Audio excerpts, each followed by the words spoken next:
Hi, everybody. We're still waiting for people to settle in here. Looks like we've got a few viewers online, but I know it's sort of early in the morning, especially on the West Coast. So we're going to give people a couple of minutes to get a cup of coffee and settle on in. We'll be here soon.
All right, well, it's 5 after the hour, so we've got quite a bit of content to go through here in the next 90 minutes or so. So we're going to go ahead and get started. Want to thank everybody for joining us today. I'm Niall Gaffney. I'm the Director for Data Intensive Computing here at the Texas Advanced Computing Center. I'm joined by Christopher Jordan, who's the head of our Data Management and Collections Group, and Weijia Zhu, who's the head of our Data Mining and Statistics Group. And we're going to talk to you about Wrangler, give you sort of a high-level introduction to what the system is, what we expect it to be doing, and how folks can take advantage of this new and exciting system. So let me start with sort of a system design and overview. First, I'd like to acknowledge that this is a project supported by the National Science Foundation's Advanced Cyberinfrastructure division. We're very happy to have this award to make this very innovative and new system to support data compute for the National Science Foundation and general open science community here in the US. It's a project with many people and many parts. The people involved here, with the academic partners of the Texas Advanced Computing Center here in Austin, Texas. We're partnering with Indiana University, who are hosting part of the system, as well as helping us with a lot of sort of the networking and network tuning between the systems, and also aiding folks who need help improving their system throughput to the system. The University of Chicago is supporting us with their Globus Online integration to help expedite, again, data transfer for users between XSEDE sites. Data transfer is very important, obviously, to a system that has to do with data, so we're glad to have those folks on board. The vendors that we're working with are Dell is supplying most of the hardware, except for the flash component that we'll get to in a minute, which is being provided by a company called DSSD, which is now a subsidiary of EMC. So Wrangler is a new data-intensive supercomputing system that we're building here at TACC. It's built from the ground up for data-intensive applications. So we've sort of gone back and reviewed where the weak points are given the current cyber infrastructure for a lot of big data problems. We're trying to address many of those with the new hardware, software, and philosophy behind Wrangler. There's a lot of commonality between high-performance computing, which we've supported for many, many years here at TACC and inside the XSEDE and prior to that TerraGrid infrastructure, but that overlap isn't 100%. You know, I mean, at the root, you know, it is storage, networking, and processing. But how you move those things around and how you have the components work can make a difference to the performance for different styles of problems. We all know this. And so as we're moving forward into exascale, we recognize that we'll be generating a phenomenal amount of data, but that not every data problem maps perfectly into the current HPC system. And this applies for both measured data and for modeled data. So we're really trying to address the data problem at large. Mostly the big difference is in your access patterns for I/O. For large computations, typically your I/O is large sequential writes for checkpointing, sometimes large sequential reads for coming back from a checkpoint. But for sort of most measured data and a lot of other sort of analysis problems, the I/O patterns revolve around a bunch of small random reads going in and out of data, which really aren't tuned for these centralized distributed file systems like the Lustre file systems that we have on Stampede. You know, they're really tuned for large sequential reads and writes, and so small access patterns can really overwhelm them. And I'll show a little bit of data supporting that in a minute. But we're working with some of these new technologies to try and bridge some of these shortcomings to leverage, you know, a lot of the knowledge and work that we've done in HPC clusters, but try and give folks the I/O capabilities that they need to support the problems. So here's an example, sort of, though, for this is not really even just a data problem. This is a biophysics problem. It's I believe a protein folding problem that somebody is computing here. But if you look at the plot, the bottom two panels sort of tell the story. The second from the bottom plot shows the load on the metadata server for the storage system. And you can see after about 2 hours, it starts to, you know, really peak up. And you can see the impact of that load and then the, you know, the blocking of that I/O on the amount of CPUs that are being used. You go from, you know, a code that's using, really taking advantage of the system to a code that's down around 50% for the last, 4 or 5 hours of this code running. And so this really sort of makes this problem 3 hours longer. There are even worse problems. Here's a chemistry job that you can see. It's the same plot. So the bottom two figures are the ones that are sort of interest here. But you can see in those two, there's quite a bit of load throughout the entire job on the metadata server. And note, the metadata server isn't actually talking about how much data is being moved. It's talking about how many times you're accessing data or doing I/O as individual motions of data. And so the data pattern here is really, really killing your compute capability by driving it below 45%. And so you're really, losing a lot of your capability here because of the I/O patterns.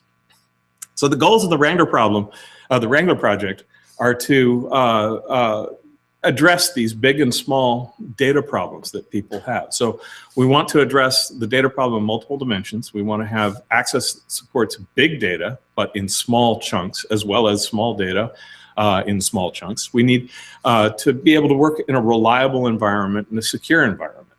So we don't want to have large RAM disks, which are volatile, I guess is sort of what we could say with that. We want to support lots of data types. So we want to be able to support the structured data that many people have worked with over the years, and that sort of goes into databases and what people have thought of as sort of being the classical data problem, and unstructured, which is sort of what most people assume is big data today. We want things to be fast, but not just for these large files. We need to have this high transaction rates for random IOs.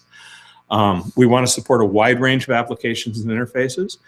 We will support Hadoop and HDFS and all of its friends, but not just Hadoop, because that is a particular area where there are solutions that fit in there, but we don't want to make people work sort of in a square peg round hole kind of situation. So we want to support the other environments that people work with data in, such as the R and Pythons of the world, GIS.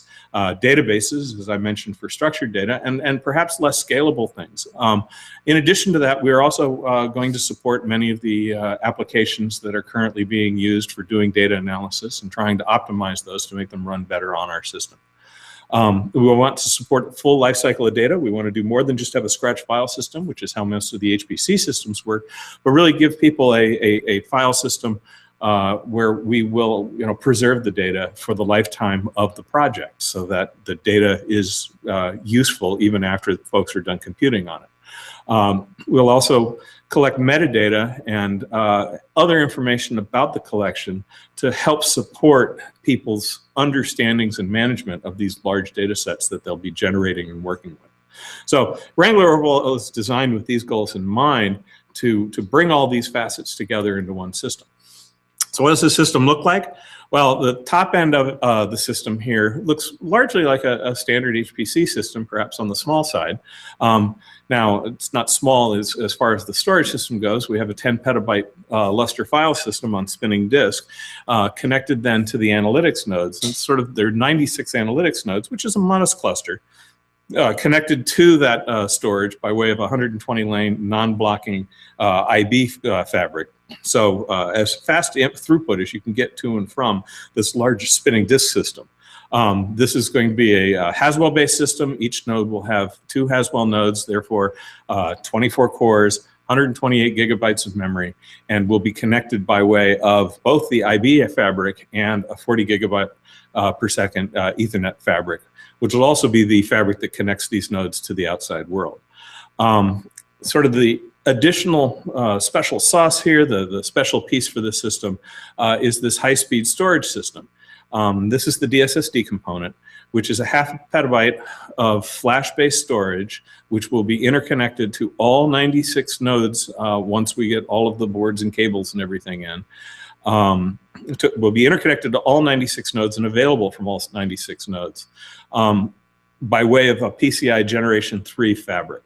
Having that fabric connected through that, we will be able to reach I/O rates of 1 terabyte a second and 200 million IOPS.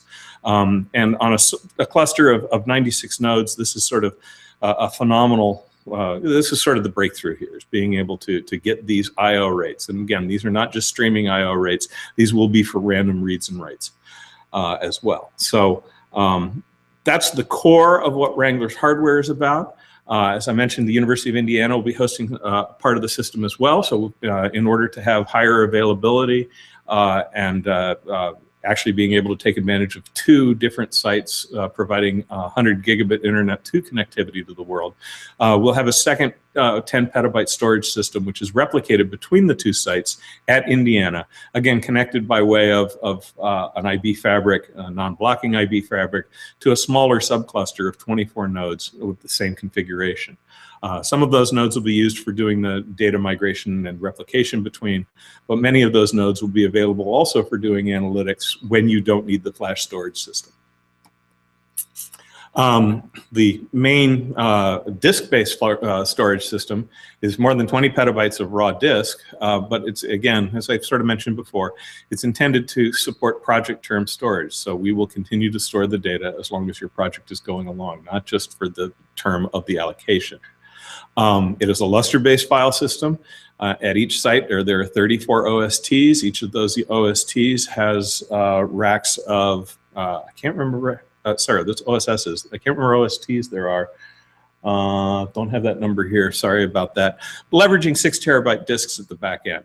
All of this, again, networked with the Mellenex FDR Infiniband network, geographically replicated, with ingest and access available for data at both sites. This storage system will be exposed to users in 2 different ways. First is sort of a traditional Unix-based file system, but then also as an IRODS-based data, through an IRODS-based data management system. And Chris will be up next to talk a bit about how you use those, the pros and cons of those, and how they work, which would be best for you. The analysis hardware, again, is just is these 96 nodes here, 24 at University of Indiana, each with 24 cores, 128 gigabytes of RAM, the 40 gigabyte Ethernet, and Mellenex FDR networks for communications. But the real special part that I want to talk a little bit more about is the DSSD storage. So this is the flash storage system, which is the innovative component of Wrangler. And unlike the name, which has SSD in it just to make it confusing, this is not an SSD-based solution. This is a custom interface system which allows direct connection to NAND flash storage by way of PCI. So by doing that, you have essentially direct connection from the CPU to the storage without any other overhead of sort of, pseudo traditional disk interfaces or other interfaces to the storage. It gets you the information as fast as you can. But by working with DSSD, we've been able to have a system that is not a solution where the flash storage is tied to individual nodes. The storage is distributed and, in fact, can be connected to all 96 nodes, the analytic system here at TACC, by way of independent PCI links to the storage devices. It's a half petabyte of usable space. That's usable space. There's more flash, of course, in there because you have to do rating and all that sort of stuff on the back end. But there are nearly 100,000 NAND flash drives involved in this project. Initially, we will have 480 connections, but eventually we will migrate up to 960 Gen 3 by 4 PCI links between all of the compute systems and the storage system. Performance, we have a beta device that we've been working with here at TACC for a couple of months. And while we can't actually give you the numbers because those are still under NDA, we can sort of show comparative rates of how the system's performing. And again, this is a beta box with early development software on it. So we expect these to become even better. This is a comparison of what the DSSD can do against what we had for sort of SSDs. These were Intel SSDs from about a year or so ago. So they're not the newest SSDs, but they're standard SSDs connected by way of a SATA interface to an individual node. And this is for one single thread read and write. And you can see that for different read and write sizes ranging from 4 kilobyte reads and writes all the way up to 40 megabyte reads and writes, the DSSD is just significantly faster. In the 4K level, it's doing very well. Once you get a little larger than 4K reads and writes, it becomes excessively better than what you get out of standard SSDs. We talked a bit about sort of the software that we want to have, but talk a bit in detail about how you can use this flash memory in systems. The NAND flash is presented to users in essentially 4 different ways. It can be presented as a traditional file system or a block store. We plan to have a parallel Lustre-based file system leveraging this, as well as allowing people to have their own local storage block stores on individual nodes if needed. This will allow people to run traditional applications against the flash storage using standard file system I/O calls that everybody knows and loves. And while not the most performant way of using it, it may be the fastest way for people to start taking advantage of the higher I/O throughput that the system provides. In addition, there's a native HDFS file system, that's the Hadoop distributed file system, which will support Hadoop MapReduce and other Hadoop file system based applications such as Spark. This is not, initially we will be taking advantage of this using block store, but as we move forward, the HDFS file system will actually take advantage of an object store that I'll get to in a minute, which is the fastest native way to work with the DSSD. We'll also be able to use SQL and noSQL databases with the flash memory, so that's another interface into it. And lastly, there's this object store, which allows you to use the native API for reading and writing to the flash memory, which will give any application written that way the highest throughput possible. In addition to our traditional HPC stack that we'll have on board, so sort of the compilers and MPI and those sort of things, we plan to have many applications from computation biology stack that we've supported, are the databases, both SQL and NoSQL, as well as a full Hadoop suite. We'll support this end-to-end life cycle for data, so ingest, analysis, sharing, and publishing through the various interfaces, and allow people to work with and collaborate with others as they work with their data. And lastly, we will continue to define our software stack. Largely, we will be basing this on what people have been using on Stampede and other systems here at TACC, but we really are also very open to input from the community. So if you are interested in working with Wrangler, if you have particular software that would be useful for you and for your community, please let us know so that we can try and prioritize things based on what we expect moving forward, not on what we expect looking backwards. Timelines, we're integrating hardware today. Wrangler should be ready for public use beginning sort of in late January. Benchmarking and some early user access will be ongoing through January as we get the system up and working. And as I said, we've been working with a 16-node prototype system for the past few months, and we've really been seeing some very good performance and are very excited about where the system is going to go and the opportunities for people in the future with Wrangler. So with that sort of high overview of the hardware systems itself, I'm going to turn it over to Chris Jordan, who's going to talk about the data management systems and how folks can take advantage of that portion of Wrangler. All right, good morning. So as Niall kind of mentioned, data management is really kind of fundamental to how you're going to use Wrangler, both as a primary use case for Wrangler and as kind of a crucial component of preparing and executing and getting your jobs done. Even if you're primarily focused on data analysis, you're still going to end up doing a lot of data management within Wrangler. And we provide a few different mechanisms to do that. I'll kind of talk through the Globus and IRODS and some of the traditional mechanisms, and we'll also talk about how we'll have some custom mechanisms to support data management applications that may be specific to your discipline or to your project. So there's kind of two primary modes of file management for working with Wrangler. The databases we'll talk about in more detail later on. The kind of basic file system stuff is traditional Unix file systems. There's some special characteristics that I'll talk about, obviously, but mostly this is going to be familiar to you if you know how to work with the Unix file system. And then we have the system called IRODS, which is an open source utility for building data grids and doing policy-based data management, providing metadata.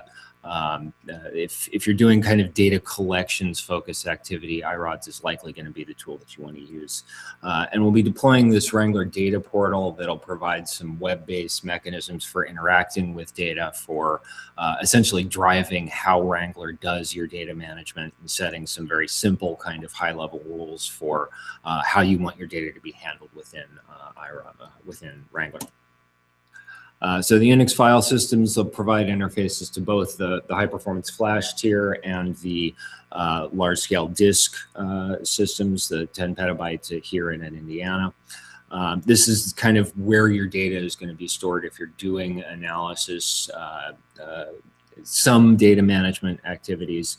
We'll kind of have different file systems that will be separated by functions. So we'll have a Scratch, which you'll be familiar with Scratch if you've worked on Stampede or other TACC systems. Then we'll have these kind of specialized file systems for things like ingesting data, publishing data, file systems that will essentially embody a particular intent that you have for your data, and there'll be special processing associated with it, like monitoring ingest activities, ensuring that the ingest happened is complete, checking manifests, those kinds of things, and also providing some open web sharing capabilities. Now, on the basic file systems, this is going to be fairly simplistic public publication of data. So there's some more refined access controls that you can do within the IRODS environment. The primary mode that you'll use to get data in and out of Wrangler's traditional UNIX file systems is Globus Online or Grid FTP. This is a widely supported mechanism within XSEDE. The kind of main advantage that we have with Wrangler is that we have 100 gigabit network capability into both TACC and Indiana, and all of our servers are attached at 40 gigabits. So at least in theory, using Globus Online, you can move data in and out of the system at about 25 gigabytes per second between the two systems. And Globus has this kind of pretty web graphical user interface. You can get signed up and using Globus today if you aren't already. XSEDE is well integrated with Globus, and you have this nice kind of drag and drop interface. And basically for Wrangler, this is just going to show up as another endpoint within the Globus interface. There are also command line tools for the Globus transfer utilities to do managed transfer, or Globus URL copy to do detailed control of how your transfers happen. So IRODS kind of provides this virtual namespace on top of multiple resources. So it'll be kind of a single namespace that encompasses flash storage, the large scale disk-based storage, TACC and Indiana.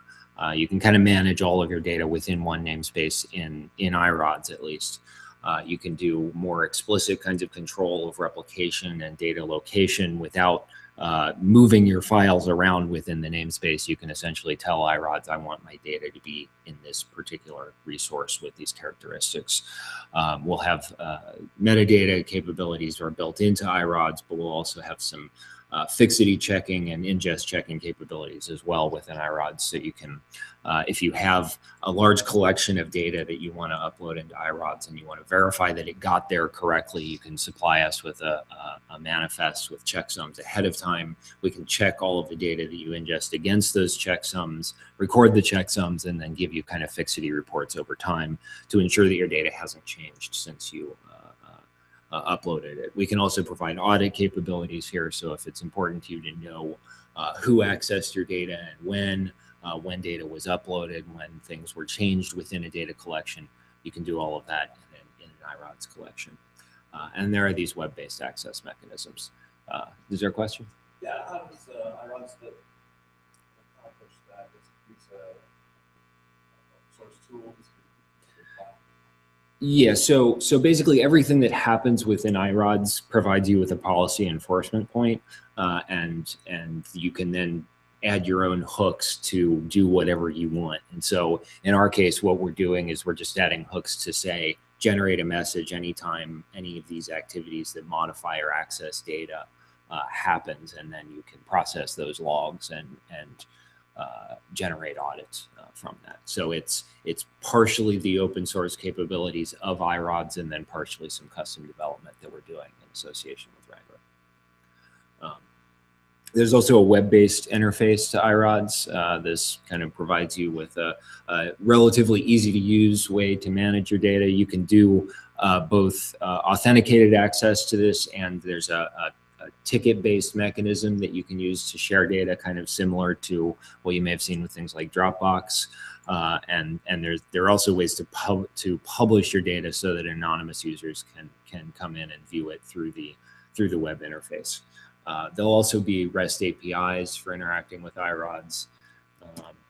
And this is kind of a simple view of what the IRODS web browser looks like. So you have these folder view on the left hand of the screen, and then files or subdirectories listed on the right hand. And you'll see these, that info button actually gets you to a whole other window where you have access to a number of features that are kind of specific to IRODS, including generating tickets and doing auditing and those kinds of things. So I think I mostly talked about this already. You can do a variety of data sharing within IRODS. Most data sharing with IRODS, in my experience, has been web-based. Typically, if you are working with folks who are sophisticated enough to do the command line, then they're also sophisticated enough to get a TACC account and just log in and work with the system directly. But it is there. If you want to use it, you can do command line access based on the tickets. So kind of simple collections management, we're providing through this Wrangler Data Portal some simple functions that we think are widely needed within data collections activities. And you'll be able to essentially just kind of turn on and off through the data portal. Ingest verification, I mentioned already, where you provide us with a manifest. Fixity checking, where you go back through and get reports ensuring that your data is the same as it was at a given time in the past, or how it's different if it is different, and then usage reporting. So this will actually be to a certain extent, a little bit more detailed than a simple kind of quota report. So we can do more detailed listings of who's actually uploading data, how much data by user, how much data by file type, those kinds of things will also be provided. And then if you have your own kinds of rules or reporting functions that you'd like to implement, you can talk to us about them, and potentially we can add them into the data portal or just directly into IRODS. And we expect that these functions will grow over time as we get more capabilities added by the users and by us. So you can do this very specialized kind of collection management. If you have your own rules you want to provide us with, or you want to write your own rules, we can work with you to help do that, to do whatever kind of very specialized things that you want to do, whether that's format migration, transformation. You can do different kinds of subsetting of files. If you have very big files and you want to just be able to pull out very small portions of them or specific portions of them, locating data by metadata, those kinds of things. And in theory, of course, you could actually run your own IRODS zone that was connected to ours and that interacted with your data in Wrangler. So we encourage you to contact us if you have these kinds of advanced needs and you want to talk about them in more detail. Get in touch with us. We can work with you. And XSEDE has this mechanism to get an allocation for advanced support. So that we can essentially task somebody to work with you for an extended period of time to develop these kind of specialized data management functions. And Niall will talk more about that a little later on. So just briefly, I wanted to mention there's these custom data services. There's a lot of either discipline or project-specific services that essentially may be a combination of code that you supply, database capabilities, file capabilities, things like web interfaces to data collections, image manipulation, various kinds of things. We can support these through persistent services. We'll be able to essentially give you a small portion of Wrangler that you can run your own services on for an extended period of time, in addition to having the fast data capabilities. Kind of a couple of examples of things that we're doing now that we expect will map well onto the Wrangler kind of environment are functional magnetic resonance imaging. Generates lots of images that may need to be processed in similar ways for each image. A lot of data movement, a lot of data processing kinds of things, but that can all be done through a web interface. And then, of course, various kinds of genomics pipelines, again, similar kinds of things where you have the data that all needs to be processed either in combination or in the same way, and as it's coming off of a machine that's actually generating the data, or as it's coming out of a facility that's generating the data for you, we can plug into these kinds of services and essentially automate a significant portion of your data processing. Since I mentioned genomics data, I'll have to mention confidentiality. We can support various kinds of high security data types. whether that's FERPA, HIPAA, or just research-specific kinds of confidentiality needs. We have special capabilities that will kind of enhance our ability to do that.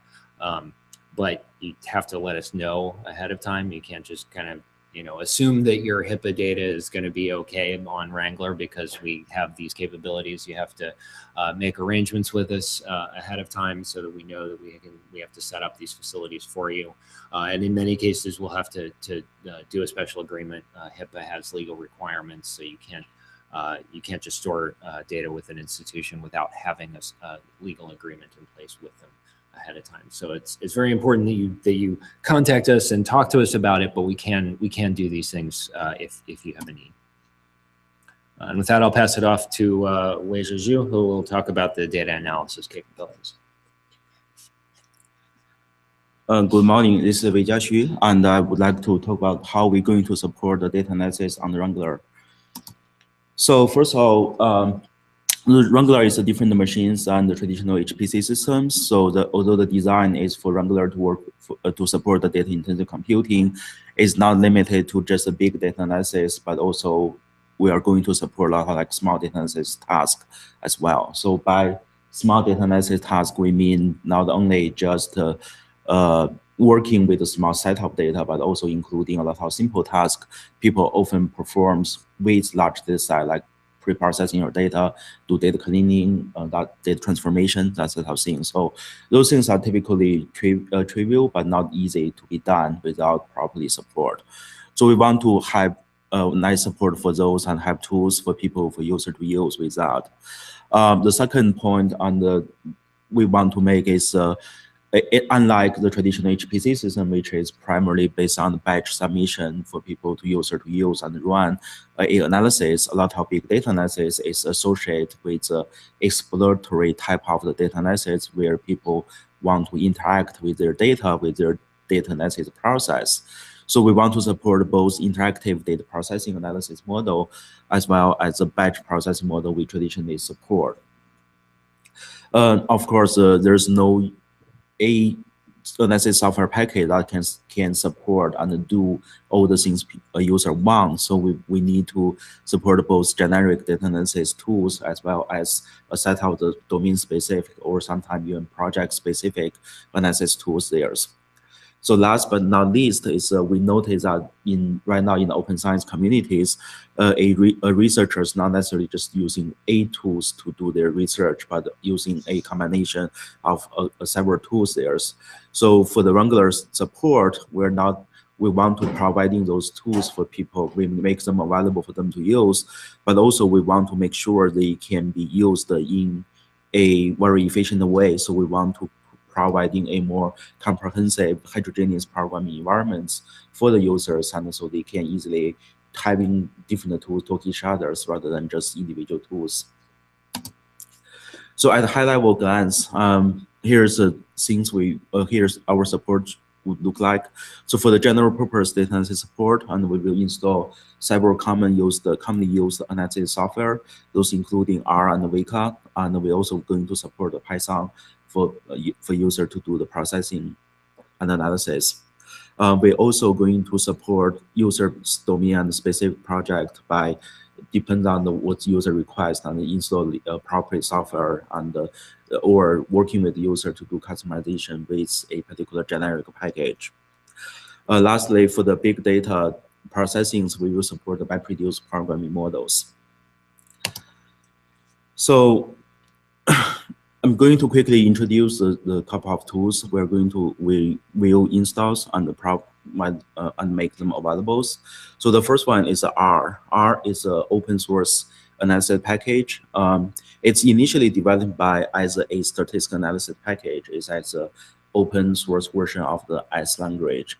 But now it's became a very popular, high productive analysis package used in many domain fields, not just by the mathematics and statisticians. The core features of the R, including the statistical functions, and is also including a very comprehensive set of functionality for people to do graphics and visualization as well. The reason Weka-R is really popular is they have extensive data analysis methods, and those data analysis methods is not developed by a single team, but also commonly developed by individual communities in that domains. So that makes R even very powerful and productive across multiple domain fields there. So it's now, as today, it's now already evolved not just for the statistical analysis, but for a very diversified capability for data to support data analysis as well. Those features you can find out of their core RNS package, but on the additional package that available for download and install within R or separately. So as our project website documented, the repository currently have over 6,000 packages, and they organize the packages by their different topics and the domain fields. So right now it's organized in 32 topics, and those are some of them topics are more methodology based, and some like the Bayesian inference and the probability distribution, and some of them is more domain based, like the computational economics and the social science. So those, it makes easier for user to finding what's a necessary package, maybe easier, maybe useful for them, and for them to browse and select what would be the appropriate analysis package for them to use. To support on the Wranglers, we will install and providing the access to the core package. In addition to the core package for all the users to be used directly, we are also going to develop, pre-install a set of the company use packages on the systems for all the users to use as well.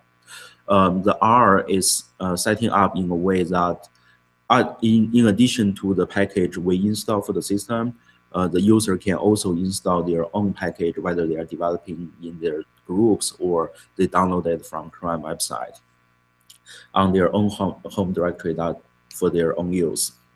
One of the problem with R that is R is being labeled as high productive, but not necessarily high performance. So we will put a lot of emphasis into make R more scalable and make R running in parallel and in distributed models. And finally, we notice a lot of our users, they need a interactive analysis with our session. So we will be supporting both batch processing, where people can submitting a R scripts to starting their analysis, as well as starting a interactive sessions to starting their analysis. The interactive analysis sessions will be supported through running a RStudio server sessions. So in this case, the users can initializing a job that we initializing a RStudio processing session. Then the RStudio session will be run on a particular node. The user will be provided with a URL, which we can access through any of client web browser in a client. So once the user access to that URLs, and they will be able to access the RStudio server interface. It is GUI interface dividing by 4 panels. On the top left panel is the user can see their source code, and they can interactively running their code and debugging their code. The bottom left is usually the interactive console, where the user can see the direct output of their code or any error message there. The top right is typically the environment settings and the environment variables that are currently being used, and any the historical command has been running within the sessions. The bottom right part is typically for user to interact with the file system and to interactively to see the results. The nice things about RStudio is if one is providing these interactive abilities for user to run our AR scripts, and also whenever they run the R scripts, and if they generating a plots or generating any results, the plots can be directly displayed within the browser as well. To make R more efficient, we will supporting the parallel computation with R. This will be done in several different levels. At multi-core levels, we will install the parallel libraries. We will also install the Intel Math Kernel Library, which can do some of the automatic offloading for linear algebra related computations automatically for people to leveraging the multiple cores that installed per node. For the multiple nodes utilizations, we will install the Snow package, which allows user to construct a small clusters for R to run dynamically. And we are also going to supporting another package developed by the UNIX called the PBDR. It's stands for R for the big data processing. The PBDR using the RMPI, which is a wrapper for the standard MPI libraries, and for R to leveraging the MPI library to do multiple node distributed computings. Lastly, the Wrangler will have support on running Hadoop or MapReduce type of the clusters. We will also providing connection from R to the Hadoop, and there's a couple of packages can do that. One of them is R Hadoop, which basically streaming out the result from R scripts and in the MapReduce fashions and leveraging the Hadoop clusters. So the R is what we see as a generic tools people can use for either for both smaller data analysis and quick data analysis, as well as big data analysis task. Another tools we want to introduce for users to use is called Weka, which stands for the Waikato Environment for Knowledge Analysis. This is another tool that's very handy for people to use for small big data analysis in particularly. The Weka is implemented in Java. It's open source. It's including a set of the very commonly used data mining tools, as well as data processing tools and algorithms in there. The core Java, core Weka Java distribution, including over hundreds of those algorithms. Through the Weka version 3, they are also going to support a community developed package that as a plugin to the Wekas. So right now there are like 146 packages available through the Weka website that people can use for more customized or domain-specific machine learning implementations. The Weka also comes with a graphical user interface in addition to their Java libraries. The graphical user interface providing 3 distinct functionalities. One is Weka Explorer, where which is primarily support people to do exploratory type of data analysis, where user can open data, whether it's from file or from a database. And then in this type, there's a lot of pre-processing tasks they can perform to clean up their data or to do the data transformations. Then they can go on to the different types and the functions and do classification or clustering or association analysis with Wekas through this graphical user interface, and finally visualizing their results at the end.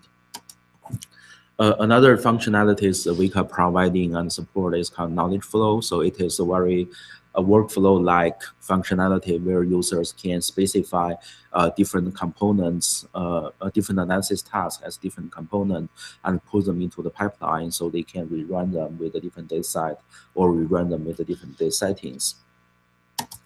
The third user interface Weka providing is called experimenters. It's similar to a batch processing systems where user can specify the algorithm they want to run, but they can specify them in batch models. And so each time they running them, they can be run with a different data set or be run with the different parameters. And then later the user can inspect all the result and compare the result from multiple runs and to choose what would be the best methods or to see how the different data sets, the result from multiple data sets.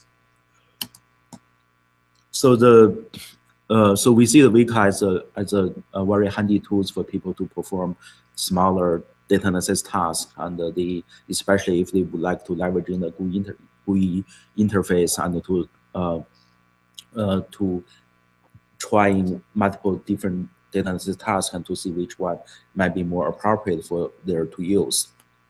For the support of the Weka on the Wranglers, and we will providing the installation, we will install and providing access to the basic modules, and we would like to allow user to initialize the GUI interface through the VNC session and as well as through the web portals. user can also develop the Java application using the Weka libraries, and we can providing support and consulting helps and to the users if they want to do that. We will also providing the integration with Weka to other tools. There's existing package called Weka-R for Weka to directly interact with the R scripts and to running a hybrid analysis tools using both tools. There are also the Weka to Python's interface available. And starting with the Weka version 3.7, there are the distribution also including a set of package that already implemented in the parallel and support the parallel processings. And we will have those available to support the parallel running on the Wekas. The Weka also has a MapReduce interface called distributed Weka Hadoop package, where the users can run Weka within the Hadoop clusters and to leveraging the MapReduce program framework for larger scale of the data. So the third one we will support from the day one is a Python.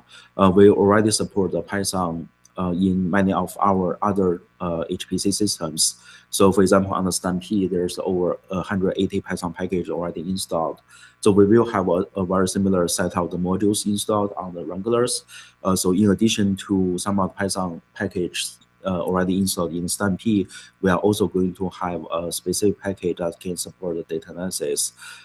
Here are just some examples. The SciPy and the NumPy is also what we have in the Stampede, but scikit-learn is a specialized Python package that for people to use a machine learning language, a set of machine learning algorithms.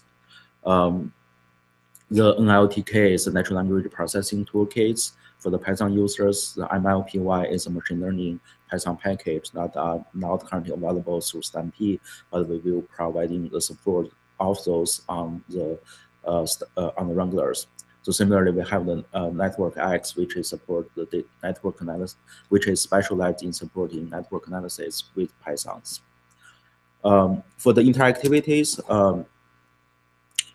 to supporting the Python running on Wranglers, and we will definitely supporting the batch processing where the user can submitting a Python script and starting the processing jobs, but also we are also going to supporting a interactive data analysis with Python through the Python IPython notebook. The screenshot is just a quick image to see it's running in a very similar way how we're supporting the RStudio servers where the user can initialize the IPython notebook sessions and running them through the web page. Then the user can go to that particular URL and then to accessing their IPython sessions. So as I already mentioned, there are interface between the Pythons to many other tools and like R and Wekas, and we were supporting those. And there are also the Python to Hadoop interface. We were supporting those for people to do a seamless analysis using Python, Hadoop, and R. So that's three tools are the generic support we will be providing from the day ones. And as the Wrangler goes on, and we expecting more special requests from users who want to have more like project and domain specific support. We will install those tools upon users' request. We know we can also providing the customization of some generic tools to tailor them for a specific project. So one example is the workflow tools. There are several workflow tools available for people for generic usage, but a lot of time a research project may need a customization with those workflow tools to have a one that fit for their analysis needs. So we can work with the user to define those tools and to define this, to establish those workflows so they can reuse them with Wranglers.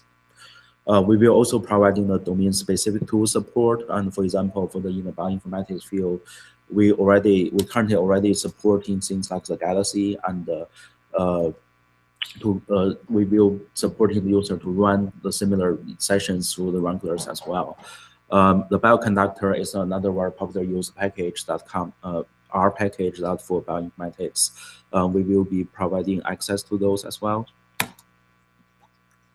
So lastly, for the analysis part, it's not just for the software. We are also going to providing staff support for all the users. So we will have the expertise on using those packages, so providing user advice on which package to use and which algorithm to select.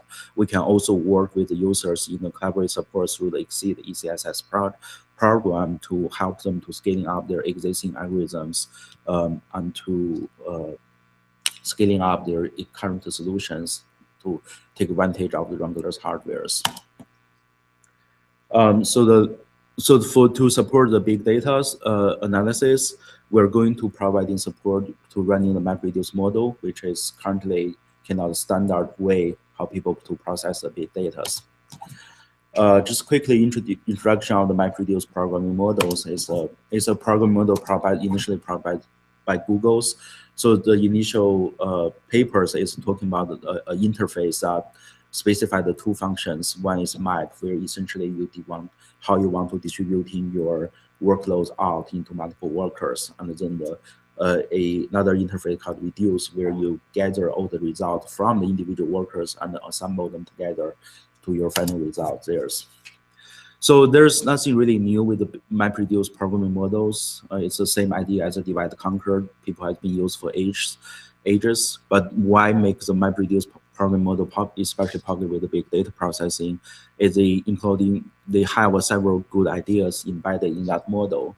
So one of them is it moves computation to data. So that's quite different than the traditional HPC models, where we have a separate computational cluster as well as the high-performance storage clusters. In the MapReduce models, the data is local to the computation, where you want the node to processing whatever the data is local to them. So on the Wranglers, we want to have a hybrid storage. We have some spinning disk and some DSSD storage, but we can configure them in a way so the computational node will treat all those data storage as local to the compute node, so we can have the same ideas here. Is instead of moving the data for the computations, we will bring the computation to where the data already being stored, whether it is already on the DSSD or on the spinning disk. The other good thing with the MapReduce programming model is they processing the data in sequential orders and trying to minimize the random access. So it was the same ideas implemented in the relational database management systems, but it's not rarely seen with the custom developing data analysis code. So this graph shows an overview of the MapReduce models, where your data storage can be stored as a key value. Your data can be stored in the form of the key value pairs, and then the framework will distributing multiple key value pairs into different set of the map process. And the map process will processing those key value pairs. Then they go through the combine stage, where combine the values with the similar keys together. Then they will go through a shuffle phase and aggregating those values by keys. Then they will parsing those key value pairs into the reduce process, where the reducers will assemble the final results. One of the most popular used implementation of the MapReduce framework is Apache Hadoop project. The Apache Hadoop project is now evolved as multiple projects, which people normally refer them as the Apache Hadoop ecosystems. So down to the core of this ecosystem is a Hadoop distributed file systems. A lot of the application was built on or assume the data is stored within HDFS. Then on top of that is MapReduce framework. So that's a core framework for the application to run in the MapReduce way and to organize the data in the HDFS. On top of the MapReduce framework, so the user can writing their own code to directly using this framework to do the data processings. But also on top of this framework, there are also some high-level applications that can make the usage of the HDFS and the MapReduce more easier. So as time goes on, we're planning to providing more support of those packages from the Hadoop ecosystem in general. From day one, we will starting to supporting several of them, including the PIC scriptings, which which providing a script language environment where users can define a MapReduce processing task using scripts. The script is a very R-like type of scripts. Here is a quick examples. We envision this can be easily used by people to do a lot of pre-processing with their data that already in the MapReduce, in the HDFS storage. Another application we support is Mahout. Mahout is a machine learning libraries for Hadoop.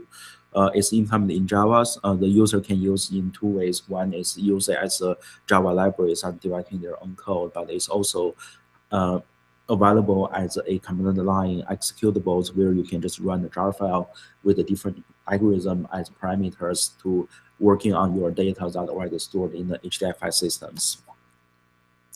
The other things we will support from day one is a Hadoop streaming API. So this is an API which allows the Hadoop to be interactive with other programming language or other analysis tools like R or Python. It has some limitations, and we want to spending time on to maybe to how to work with users and to see what they need and to define to help them to write in the script that can leverage in their existing analysis tools with the Hadoop clusters. So the Apache's Hadoop systems will be what we will initially support and make them available on the Wranglers. But we are also planning to install other big data analysis tools, and a lot of them are also on top of the HDFS like Spark, but they are using the different ideas and leveraging the different advantage of the systems as well. So down the road, we have planned to install and make the Spark available, and also with the Graph Lab, which is a library specialized into the graph and the network type of analysis. If there are any particular tools a user needs, please let us know. We will be happy to investigate and make those available for the users. So I will turn back to the Chris for the database support.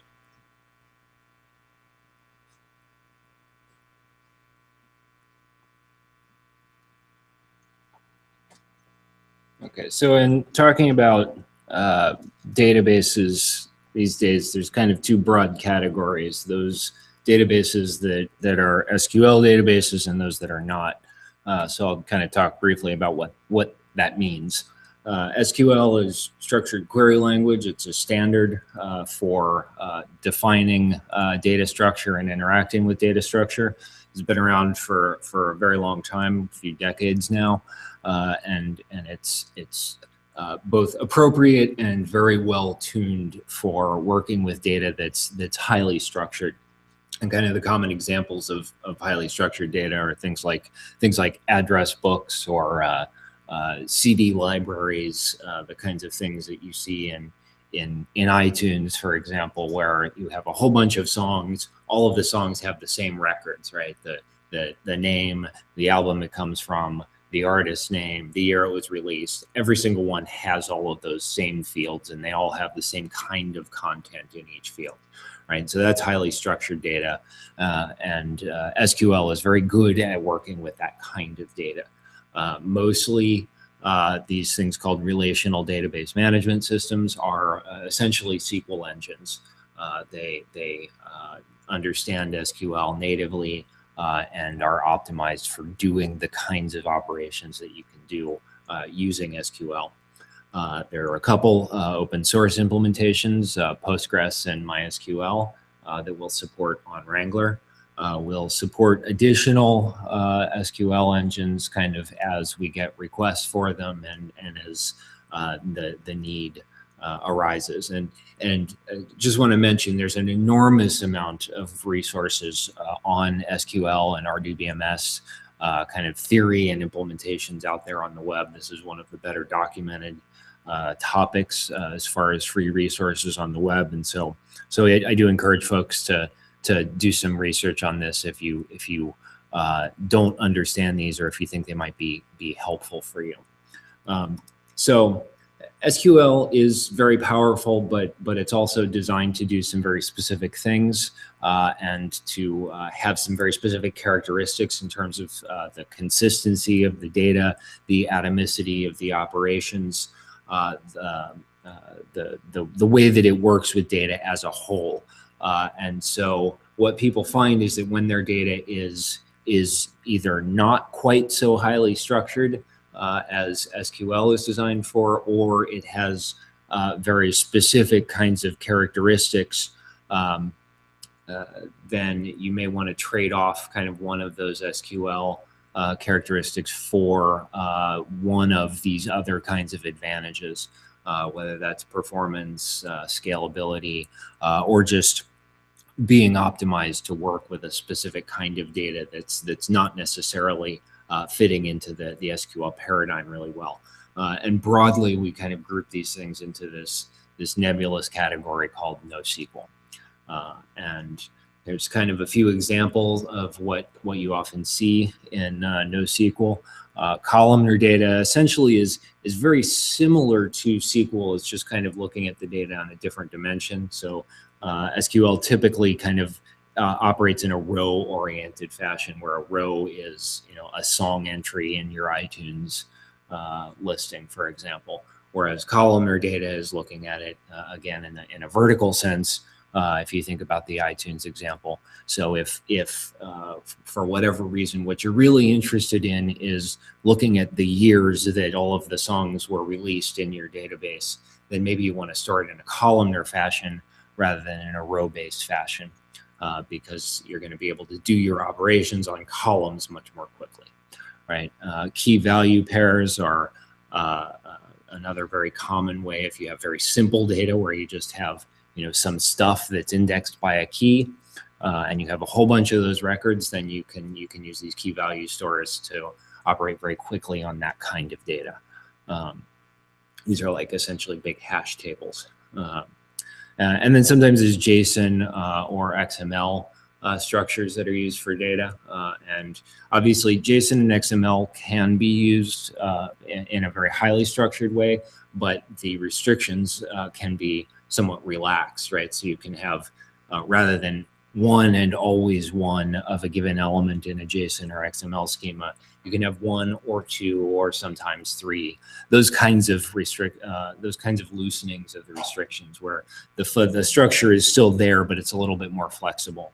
And so things like MongoDB work natively with JSON structures. So if your data is in JSON or fits well in something like JSON or XML, then something like MongoDB might work well for you. So just a note on kind of there's different ways that databases are used.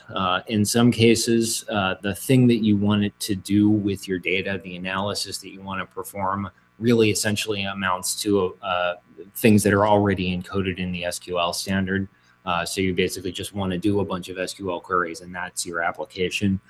There are significant and interesting things that one can do in terms of analysis, just issuing SQL queries.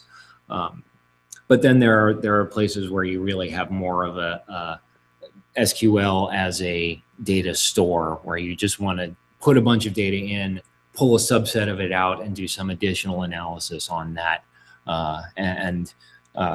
We will support those kind of persistent databases where you're essentially using it as a large-scale data store that you can query efficiently, get a lot of data in and out of it very quickly, but maybe you're doing some additional analysis on top of that, or you're using it as the backend for a website. I'll talk about that a little bit more. But there's also these kind of transient databases where it's really just a piece of a larger workflow. You're not actually using it as a long-term data store. You're just building a database really quickly to deal with some subset of your data, or just to deal with your data in an SQL-like way for a short period of time, but you don't really need it to be there for the long term. It doesn't need to be a service. And so you can use these transient databases. If you're going to do that, there are options like SQLite that will do that with a file, and you don't have to kind of go through the whole infrastructure of setting up a MySQL or Postgres database, but you can also use MySQL and Postgres, obviously, in that way as well. But just to point out, there are lots of different ways that you might want to use a database within the context of a data management scheme, and we'll support all of those different ways. One of the other advantages that databases often have is they have a little bit more fine-grained security than you might see in a file context. If you've got a Unix file system or a big file, then all of the data is going to be equally accessible or inaccessible to people. You don't have more fine-grained control over the contents of that file. Whereas if you take the contents of that file and then put it into a database, you can do more fine-grained control over, somebody can see some but not all of the columns, or in some cases, some but not all of the rows, very granular kinds of controls. And you can also provide kind of read-only access to portions of it, different kinds of access controls, even based on the host that somebody is coming from in some cases. What we're doing is kind of mapping these different sets of access controls broadly to what we're calling roles. This language is also used in Postgres, and this is how you'll administer the database through the data portal. So we'll have the database administer role, which essentially has kind of full control, and you'll be able to designate someone to be that database administrator. And that doesn't necessarily have to be the PI for the project, but it is important that you have somebody that you designate to have that kind of global control, and then they may be able to set more detailed controls for additional people. GIS applications are also typically used in these structured data stores, both RDBMS, SQL, and NoSQL databases. You don't have to be a geographer to be interested in GIS data anymore. There's lots of different applications where GIS, geographical location data, is relevant. Biology, obviously, is a big one. There's some interesting applications now in sociology, and we've worked on large urban planning kinds of projects as well. And if you ever get access to or work with the kind of data that's coming out of a lot of the big internet companies, almost all of that data is now geolocated in one form or another. So the kind of formal support that we'll provide for GIS will be through PostGIS. Like I said, there are lots of other ways that you can deal with this data. GIS data may fit very well into a column store or even into some other more flexible structure that you put into a NoSQL database. So you may not necessarily use PostGIS to do this, but if you have a pretty straightforward kind of GIS application, PostGIS is likely going to be the thing that you want to use. So if you want to bring your database application to Wrangler, one of the things that we want to emphasize is there's lots of different aspects of I/O performance, particularly within databases. It will stress different portions of the system depending on what you want to do, and there's lots of different ways that we can optimize the I/O within a database. And so it's kind of important that you and we understand how much of your overall application performance is in the database versus other kinds of factors. If you're not clear about that, then we encourage you to talk about it with us ahead of time so we can understand, why just putting it on a database on a flash storage isn't making your application 10 times faster out of the box. There may be something more complicated going on. I mentioned persistent services earlier. This could be any kind of website or just a network service that receives, processes, and shares data in various ways. GIS layers are one common example. We run a lot of services that just essentially hold GIS data and then provide maps generated dynamically based on that GIS data. And that's the kind of thing that Wrangler is meant to support using these persistent databases and services. But one thing I want to emphasize here is the database should be a really significant portion of what actually constitutes the service if you're going to run it on Wrangler. Wrangler is not just there to hold user account information for your website, although it can do that. And noSQL, there's lots of different noSQL technologies out there. We're not going to try and support them all because there's just too many of them. So it's really going to be based on demand and interest, what you tell us you need. And so we encourage you to contact us or contact us through XSEDE to let us know what technologies you need, and based on what we hear from the user community, that's what we'll support. I think I already mentioned you can kind of manage these databases and the roles in the databases through the Wrangler Data Portal. One thing I want to highlight here is that there'll be a capability for a public database. So if you want to do open sharing of the data in your database, we will kind of give you a toggle for that, so you can say anybody can actually come in and access this, although it'll still be your responsibility to manage the roles and provide the information such that people can actually access it that way. And finally, Wrangler is designed here as a facility for developing and deploying data collections themselves as resources. Databases are a significant portion of that, and we really want you to work with us to build services around data and data collections that will make Wrangler a more useful resource to the wider community. You can use the XSEDE ECSS program to get an allocation of time specifically to work with us and expertise to build these database and data collections kinds of applications, and we really want to encourage you to do that.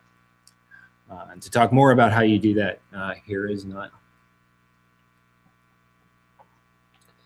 Okay, I want to go through this a little quickly, although I think there's some good points to bring about here.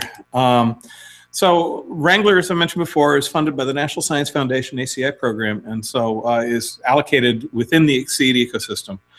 We've mentioned it several times, especially around the ECSS support, but XSEDE is how 90% of the time on Wrangler will be allocated. We'll have two different allocation paths, which are the normal paths within XSEDE. One is the startup allocation, which would be sort of a small allocation available to new PIs to examine the capabilities of the system and demonstrate that their research fits well within the system. So sort of a kick the tires and prove to us and other folks that Wrangler's going to help you do your research better. And so those proposals are accepted anytime and usually granted within days, if not weeks, depending on vacation schedules and all those sort of things. In addition to that, there are larger allocations, which are the normal allocations, and these are really the allocations that are meant to really support the needs of researchers. Startup, again, kick the tires, normal allocation. This is something that you want to support your project and your research long term. You need to, for this, you will need to write an actual proposal to demonstrate how your computations will be done and show how they fit onto the system. Typically using the startup allocation to demonstrate that your code scales or that your workflow works well within the system, and that the amount of time that you're requesting is justified based on either how long it takes to process your data or how long your data will be coming in for sort of missions that are going to have data processing over long time scales.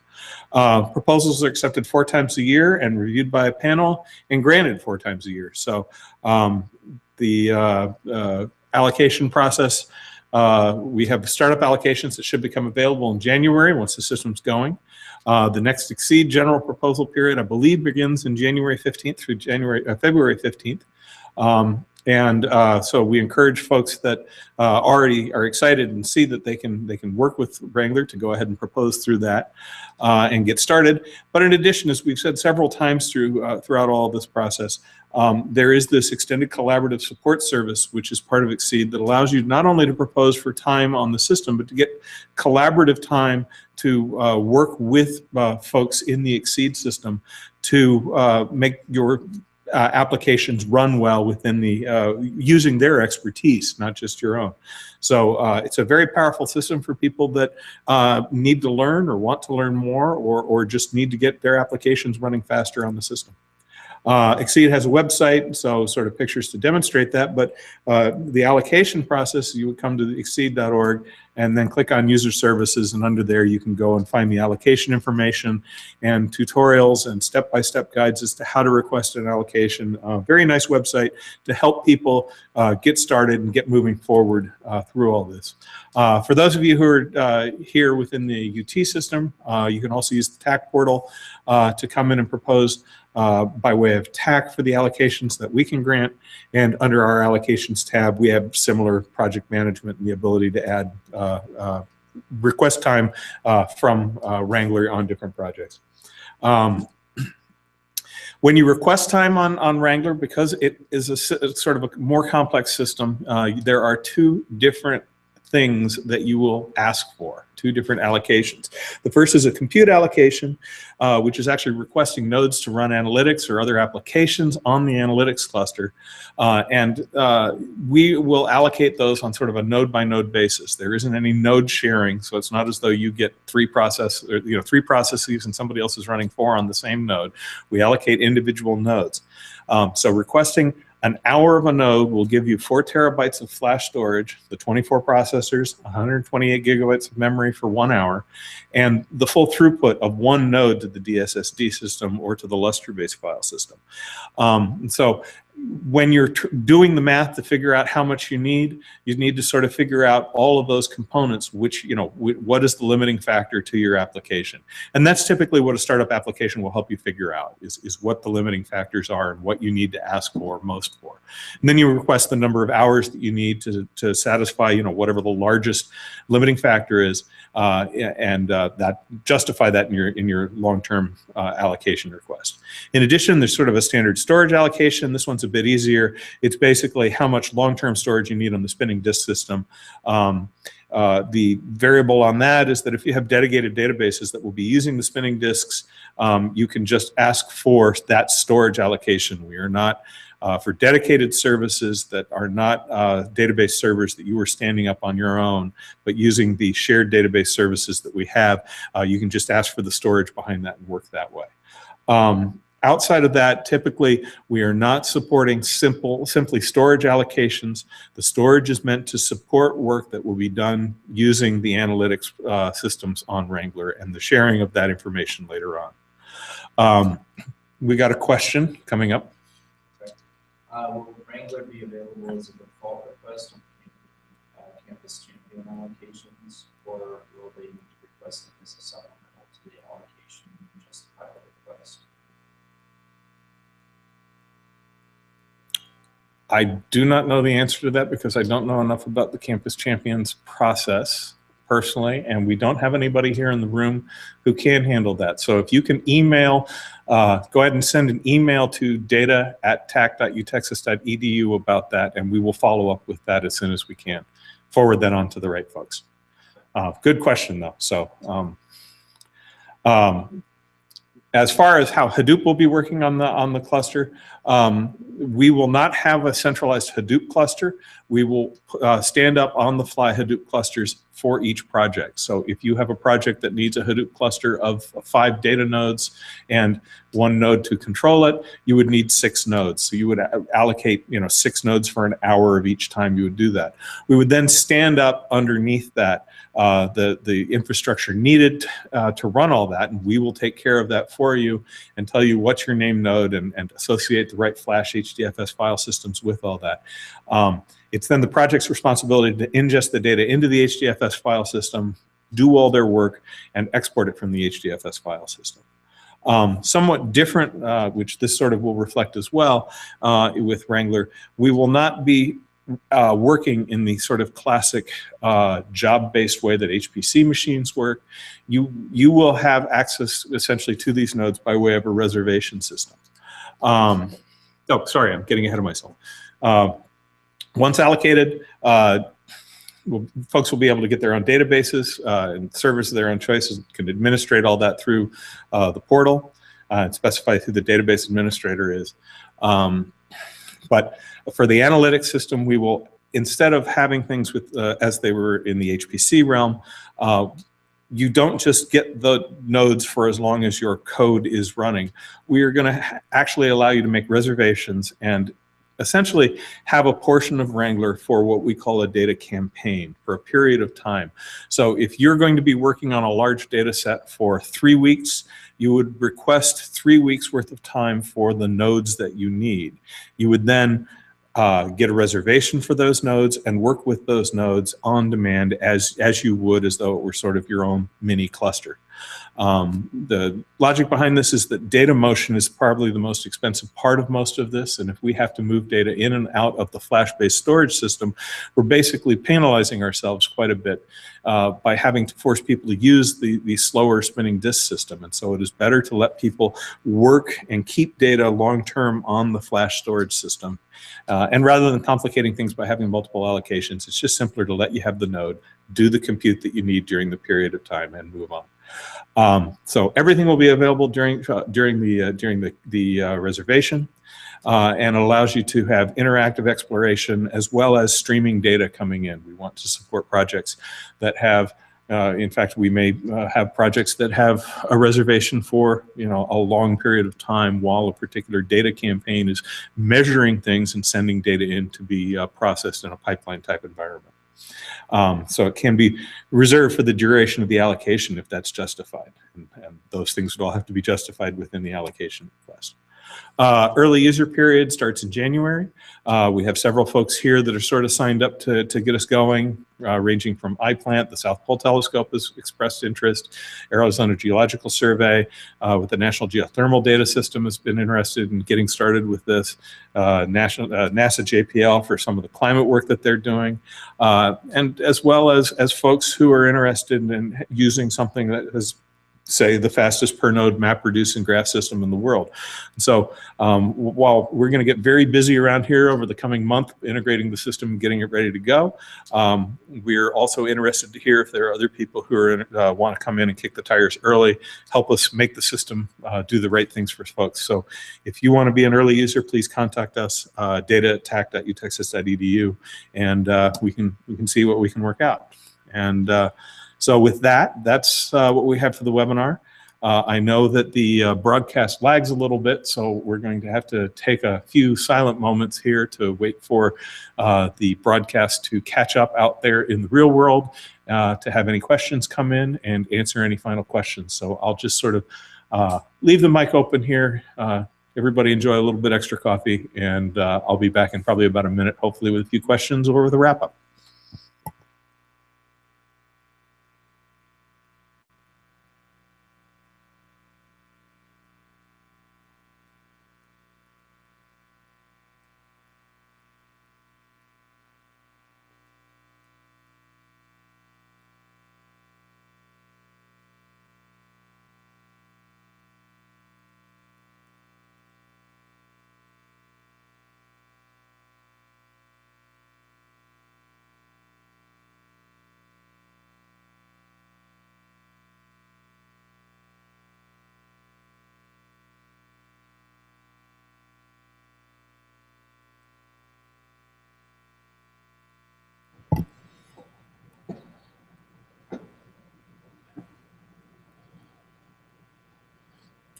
So again, while I'm just sort of waiting here, I'll rather than have complete dead air, maybe it goes back to old radio days.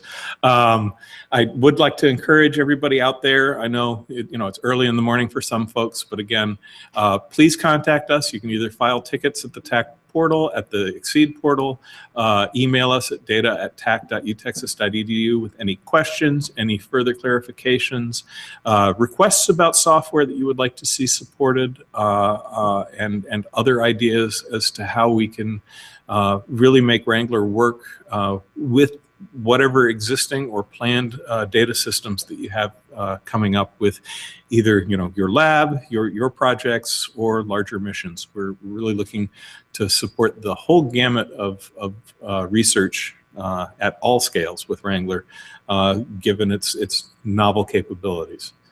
If anybody had any questions, I'm hoping they would be filing in by about now, but I think we're sort of wrapping up here. staring at the moderator right now just to see, but I think we're all good. No questions online. So I want to thank everybody for coming in early on this nice Thursday and hearing more about Wrangler. We will be, as we roll the system out and actually have things that we have working, in January, we will start to both document all of these things on the TACC and XSEDE websites, and I expect it may be in late January or early February to get started with more hands-on training with Wrangler so that people can, rather than just look at PowerPoint slides and hear what we have to say, see what the thing can do and get a real feel for how it fits in with your research needs. So with that, I wish everybody happy rest of December, and we'll get back to you in January with the good news of the system, and look forward to making Wrangler a success.